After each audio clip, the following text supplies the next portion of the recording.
اللہ تبارک و تعالیٰ سے نبی دعائیں مانگتے. حضرت ابراہیم نے دعا مانگی, یا اللہ تیرا گھر بنایا ہے, کعبہ سے بسانے والے محبوب بھی بھیج دے. حضور کے لیے نبی اور رسول دعائیں مانگتے رہے, امتی تڑپتے رہے, محدثین مفسرین مفکرین تڑپتے رہے, یا اللہ محبوب کا جلوہ عطا کر.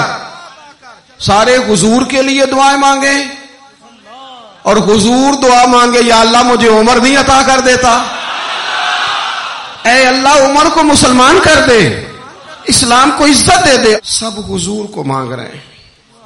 کریم نے دعا, آپ بھلا کس بندے کا ذکر کر رہے ہیں جو مرید مصطفیٰ نہیں مراد مصطفیٰ ہے. حضور نے مانگ کے لیا, اللہ سے مانگ کے لیا, نبی کریم نے مانگ کے لیا. عمر جب گئے نا کلمہ پڑھنے, واقعہ آپ نے سنا ہے, ہمشیرہ سے قرآن پاک سنا اور پھر حضرت عمر کہنے لگے نہیں بہن اب بات سمجھ میں آ گئی ہے, تو اس طرح کر, میرے ہاتھ میں باندھ لیتا ہوں, گلے میں تلوار لٹکا لیتا ہوں, میں کروں آیا سا مار مقامنے نو, ہن تسی مینو مار دے لے چلو. اوے مت عمر دی عمر ہی برباد ہو جائے جتھے عمر سوار دے لے چلو. لے جاؤ نا. دار ارقم میں حضرت عمر کلمہ پڑھنے آ رہے ہیں, دروازے پہ حضرت امیر حمزہ کھڑے ہیں.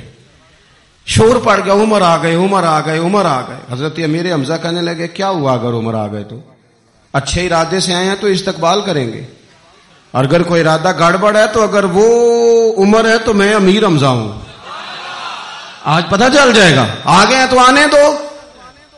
پیچھے حضور تشریف فرمائے, کریم بول پڑے, فرمایا حمزہ ذرا جلدی نہ کر, جلدی نہ کر. کیوں بھلا؟ گویا فطرت مسکرا کے کہہ رہی تھی حمزہ کو کوئی آئے تو نہیں نا, انہیں تو بلایا گیا ہے, انہیں تو دعا مانگ کے بلایا گیا ہے, وہ تو بلائے گئے ہیں. تو بلا کوئی آیا لے کے چلا گیا, کوئی عمر بھر بھی نہ پا سکا.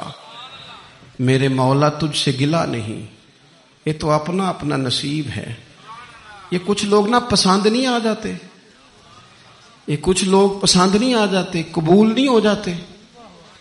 کچھ لوگوں کو مانگ نہیں لیا جاتا, کچھ کو رکھ نہیں لیا جاتا, کچھ لوگوں کو کہہ نہیں دیا جاتا تو نے جانا نہیں. تو کسی نے کہا تھا عشق اجرت طلب نہ تھا ورنہ ہم تیرے در پہ نوکری کرتے. کچھ تو تڑپتے ہیں نا, تو کچھ کو کہا جاتا ہے یار تو آ جانا, تو رہ جانا. او حضرت عمر تو وہ ہیں جنہیں کریم نے اللہ سے مانگا ہے, اللہ سے